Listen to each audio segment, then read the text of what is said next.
Bismillahirrahmanirrahim. Assalamualaikum warahmatullahi wabarakatuh. Alhamdulillah, amma ba'du.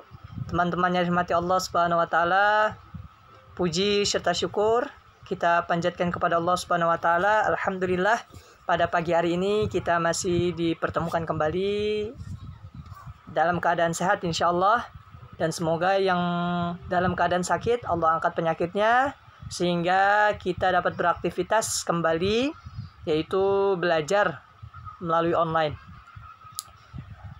Teman-teman rahmati Allah Subhanahu wa taala, sebelum kita memulai pembelajaran, alangkah lebih baiknya kita berdoa terlebih dahulu dengan baca ayat Bismillahirrahmanirrahim. Bismillahirrahmanirrahim.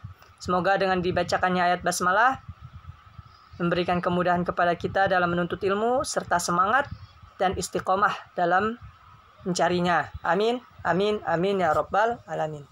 Teman-teman rahmati Allah Subhanahu wa taala, pada pembelajaran kita yaitu sejarah kebudayaan Islam untuk kelas 5, alhamdulillah ya wa syukrulillah, kemarin kita sudah menyelesaikan untuk bab 1 ya, dan insyaallah di bab selanjutnya yaitu di bab kedua kita akan mempelajari seputar, bisa dilihat teman-teman, yaitu upaya Nabi Muhammad SAW dalam membina masyarakat Madinah, ya, Madinah Al-Munawwarah. Seperti itu. Teman-teman rahmati Allah Subhanahu wa taala. Teman-teman rahmati Allah Subhanahu wa taala bisa mempersiapkan bukunya, dibuka di halaman 19. Insyaallah kita masuki bab yang kedua, yaitu upaya Nabi Muhammad SAW dalam membina masyarakat Madinah. Perlu diketahui bahwasanya Rasulullah SAW lahir di kota Mekah, kemudian besar di sana, kemudian menjadi Rasul di sana kurang lebih hampir 40 tahun. Kemudian setelahnya, yaitu karena banyaknya ancaman, kemudian banyaknya tekanan dari kaum kafir Quraisy yang mengakibatkan Rasulullah tidak tega terhadap pengikutnya, kemudian selalu dicaci maki, bahkan disiksa. Oleh karenanya Rasulullah dan kaum muslimin berhijrah atau pergi ke kota Madinah, atau dulu disebut dengan kota Yastrib. Seperti itu. Adapun awal mula Islam berkembang di Madinah, yaitu Rasulullah SAW ketika itu tiba di kota Yastrib atau Madinah pada tanggal 16 Rabiul Awal, yang mana bertepatan dengan 2 Juli 622 Masehi. Dan sekarang kita 2020 Masehi, kurang lebih hampir 1400 tahun yang lalu, ya, Rasulullah SAW berhijrah dari kota Mekah ke kota Madinah atau kota Yastrib ketika itu. Adapun sebelum beliau sampai ke kota Yastrib atau ketujuan beliau, ya, ketujuan ke Yastrib, Rasulullah SAW beliau singgah terlebih dahulu di sebuah desa Kuba kurang lebih selama 4 hari, dan beliau mendirikan masjid, yang mana masjid itu disebut dengan Masjid Kuba, ya. Dan masjid ini merupakan masjid pertama kali dibangun oleh Rasulullah SAW. Teman-teman bisa perhatikan, kakak bakal tampilkan gambaran Masjid Kuba. Nah, Masjid Kuba seperti ini. Inilah masjid yang dibangun pertama kali oleh Rasulullah SAW ketika hijrah dari kota Mekah ke kota Madinah. Ketika beliau pergi dari kota Mekah ke kota Madinah, beliau singgah selama 4 hari di desa Kuba. Kemudian beliau membangun masjid ini, ya, warnanya putih, ya, seperti itu. Nah, ini Masjid Kuba, ya, di antara ini dari beberapa kilometer ke kota Madinah, nah, seperti itu. Kemudian adapun di kota Madinah, yaitu terdapat beberapa golongan yang terkenal, yaitu suku Aus dan suku Khazraj. Ya, di kota Madinah ini juga ada beberapa golongan Yahudi. Nanti teman-teman bisa nanti kakak jelaskan setelahnya. Ya, jadi suku Aus dan suku Khazraj. Dan kedua suku ini atau kedua kabilah ini selalu saja terjadi yang namanya pertentangan, pertikaian maupun peperangan. Seperti itu. Oleh karenanya, sebuah manfaat besar ketika Rasulullah SAW dapat menjadi pemimpin di kota Madinah, Ya, karena Madinah sangat memerlukan seorang pemimpin yang dapat mempersatukan antara golongan-golongan yang ada di Madinah, baik suku Aus, suku Khazraj, maupun dari golongan Yahudi, seperti itu. Adapun pada tahun ke-10, yaitu setelah Rasulullah SAW diangkat menjadi Rasul, setelah Nabi diangkat menjadi Rasul, ada beberapa kelompok, yaitu tepatnya mereka suku Khazraj yang datang ke Mekah untuk pergi haji. Kak, kok mereka belum Islam, tapi mereka sudah berhaji, sedangkan Rasulullah belum ke Madinah?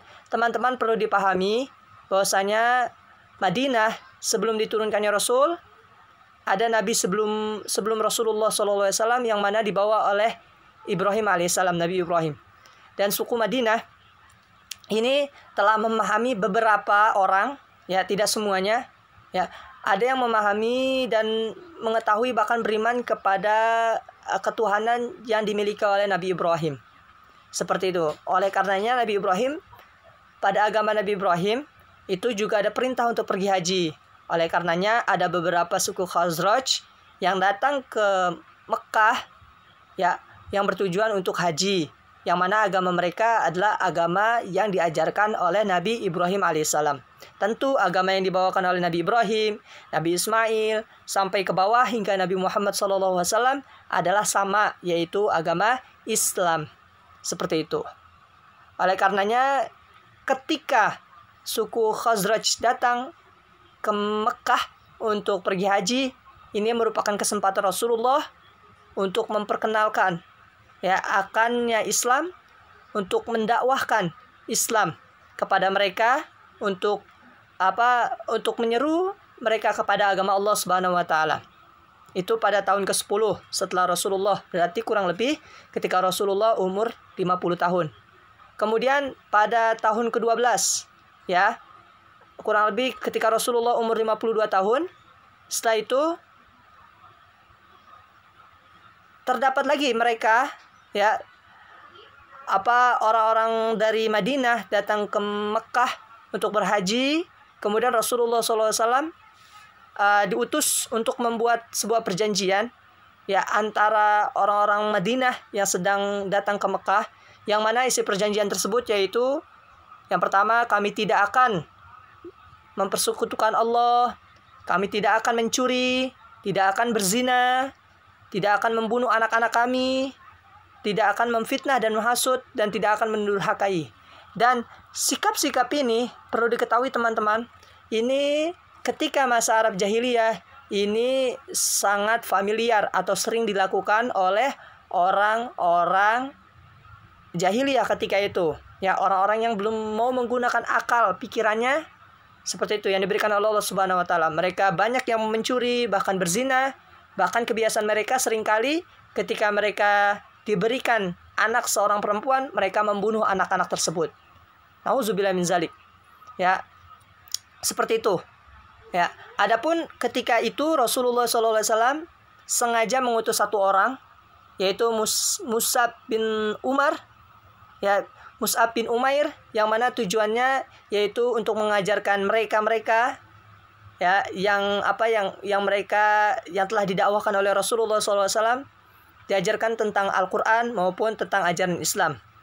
Ya, Mus'ab bin Umair ini beliau memiliki akhlak perilaku yang baik, ya, yang patut dicontoh, sehingga orang-orang Madinah ketika itu banyak yang kagum, banyak yang senang dengan Mus'ab bin Umair, sehingga banyak mereka yang memeluk agama Islam, dan tak lupa pula mereka banyak yang rindu kepada Rasulullah SAW karena sikap Mus'ab bin Umair ini, ya. Dan pada tahun ke-13 setelah itu, ya, tidak lama setelah itu, akhirnya diutuslah atau datanglah 73 orang penduduk Madinah, yang mana mereka datang ke Madinah untuk menghadap kepada Rasulullah SAW. Adapun tujuan mereka datang ke Mekah, dari Madinah ke Mekah, yaitu untuk membawa Rasulullah ke Madinah, untuk mengajak Rasulullah pindah dari Mekah ke Madinah. Ya, namun sebelum Rasulullah pindah, ya, Rasulullah membuat perjanjian terlebih dahulu, ya, yaitu perjanjian Aqabah kedua, yang mana dalam perjanjian Aqabah ini hampir sama, namun tujuan utamanya yaitu mereka berkomitmen sepakat untuk menjaga Rasulullah di sana, ya, yang mana paman Rasulullah yaitu Abbas yang telah masuk Islam berpesan kepada mereka 73 orang ini atau dari kelompok Aus dan Khazraj agar menjaga keselamatan Rasulullah SAW ketika bergabung dengan mereka ketika Rasulullah berada di Madinah. Adapun faktor itu adapun alasan yang menyebabkan penduduk Madinah mudah menerima agama Islam. Yang pertama yaitu karena bangsa Arab Yastrib atau Madinah lebih memahami agama ketuhanan, karena mereka sering mendengar tentang Allah, tentang wahyu, tentang kubur, tentang hisab, kebangkitan maupun surga dan neraka. Mengapa demikian? Karena yang tadi kakak jelaskan, ya, sebelum Rasulullah hadir atau datang, ya, mereka masih melekat di dalam diri mereka, di beberapa golongan maupun di beberapa orang di Madinah, ya, tentang agama yang dibawa oleh agama Nabi Ibrahim alaihissalam, yang mana mengajarkan tentang ketuhanan, mengajarkan tentang wahyu, mengenal Allah, kemudian tentang siksa kubur, hisab, kebangkitan, surga maupun neraka, seperti itu. Dan yang kedua, adapun alasan kenapa kaum Yastrib mudah menerima ajaran Islam, yaitu karena mereka butuh atau memerlukan seorang pemimpin. Yang tadi kakak bilang, suku Aus, suku Khazraj, kaum Yahudi, mereka selalu bertentangan. Mereka selalu terjadi pertikaian, peperangan di antara kelompok-kelompok mereka sendiri yang tinggal di Madinah. Oleh karenanya, ketika seorang pemimpin yang baik, yaitu Rasulullah, datang ke Madinah, yang akhlaknya patut dicontoh dan kebaikannya benar-benar melekat di dalam dirinya, oleh karenanya mereka sangat menerima Rasulullah SAW dan ajarannya. Oleh karenanya, karena mereka membutuhkan seorang pemimpin yang mampu mempersatukan antara suku-suku mereka yang sering bermusuhan maupun terjadi pertikaian. Teman-teman yang dirahmati Allah Subhanahu wa taala, sehingga tak lama setelah Rasulullah tinggal di Madinah menjadi kota yang maju dan menjadi kota yang berkembang atas upaya-upaya yang dilakukan Rasulullah SAW dan umat Islam ketika itu. Ya, adapun Rasulullah, ya, mengajarkan kepada kaumnya, yaitu serta menitik beratkan pada bidang agama, mengajarkan agama, kemudian tentang sosial, ekonomi, pertahanan di masyarakat Madinah ketika itu.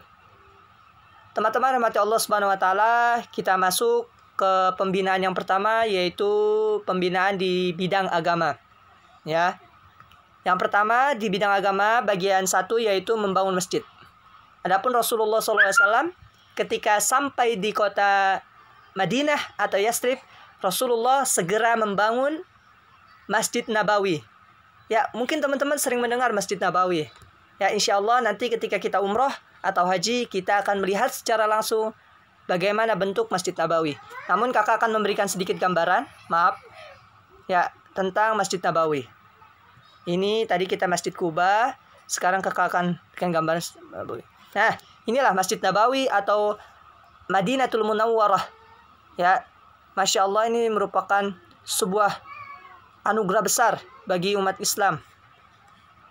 Ya, teman-teman bisa perhatikan. Nah, inilah Masjid Nabawi.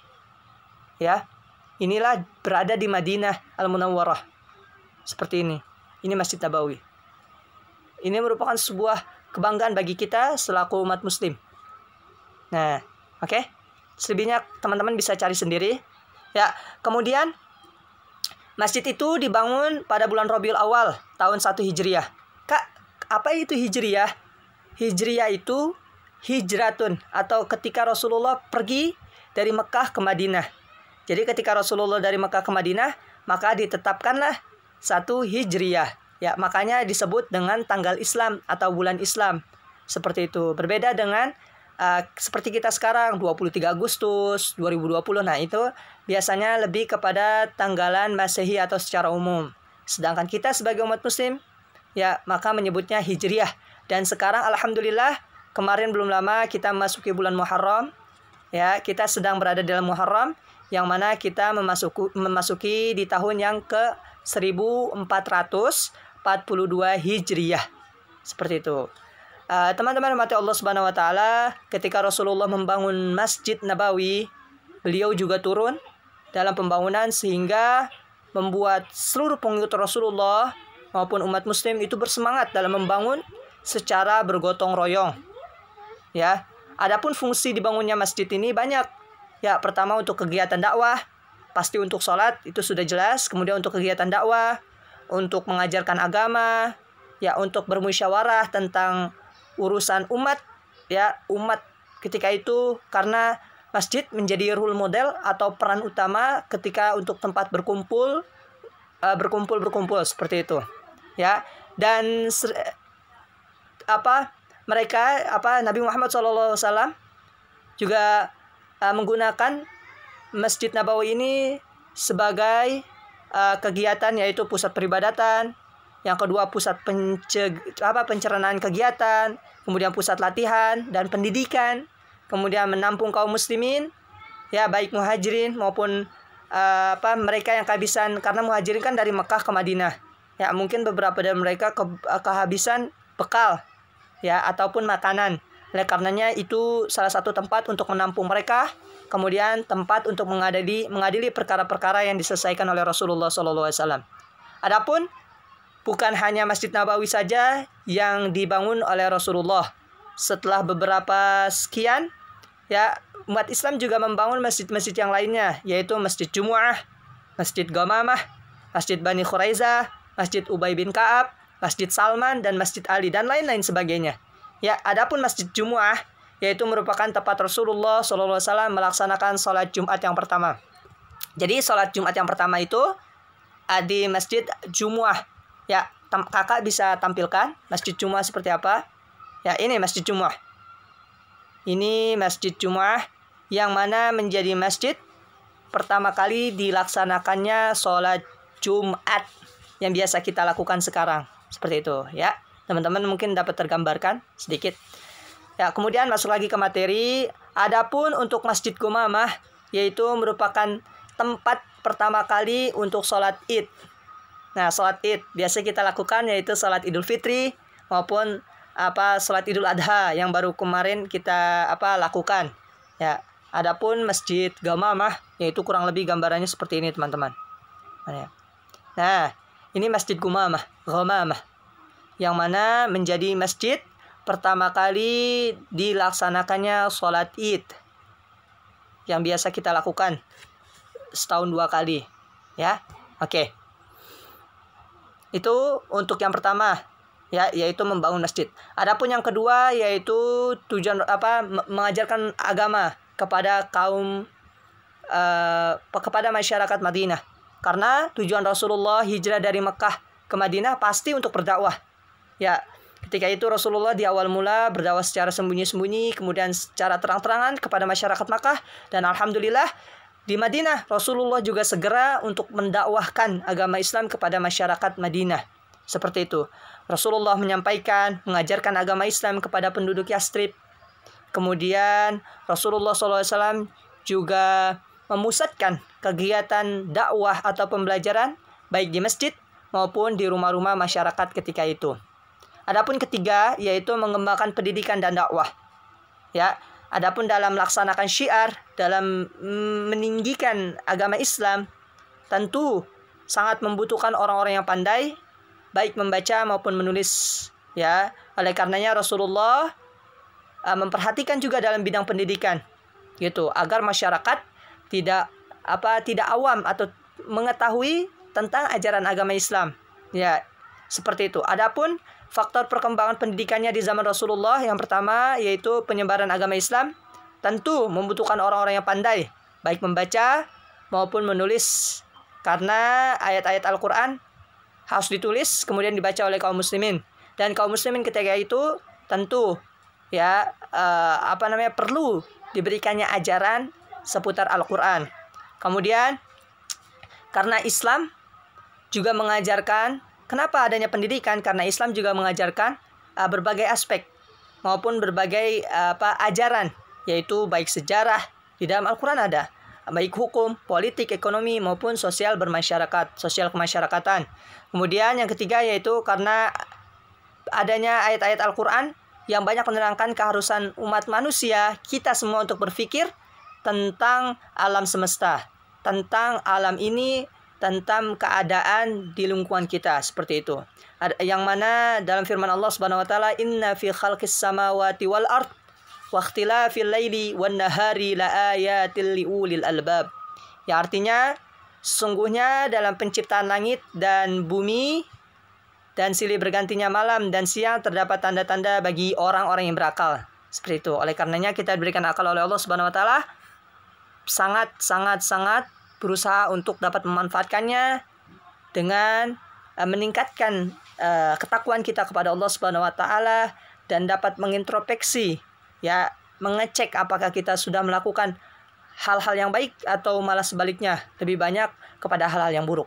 Dan Rasulullah juga dalam pengajarannya selalu mengutamakan yang namanya contoh yang baik, akhlakul karimah, akhlak yang sempurna, yang mana beliau hidup sederhana, bertutur kata yang baik dan lembut, saling menyayangi sesama manusia, ya, tidak membeda-bedakan antara kaum Ansor, Muhajirin, baik suku Aus maupun suku Khazraj dan Yahudi dan lain sebagainya. Karena Islam berkembang karena dilakukannya secara damai, bukan dengan kekerasan. Seperti itu. Mungkin kakak rasa cukup. Nanti di materi selanjutnya kita akan bahas seputar pembinaan di bidang sosial. Marilah kita tutup pembelajaran kita pada pagi hari ini dengan baca ayat Alhamdulillahirrabbilalamin. Alhamdulillahirrabbilalamin. Kurang lebihnya kakak mohon maaf apabila ada salah dari kakak, apabila ada benarnya yaitu dari Allah Subhanahu wa taala melalui lisan kakak. Wabillahi taufiq wal hidayah. Assalamualaikum warahmatullahi wabarakatuh. Tetap semangat.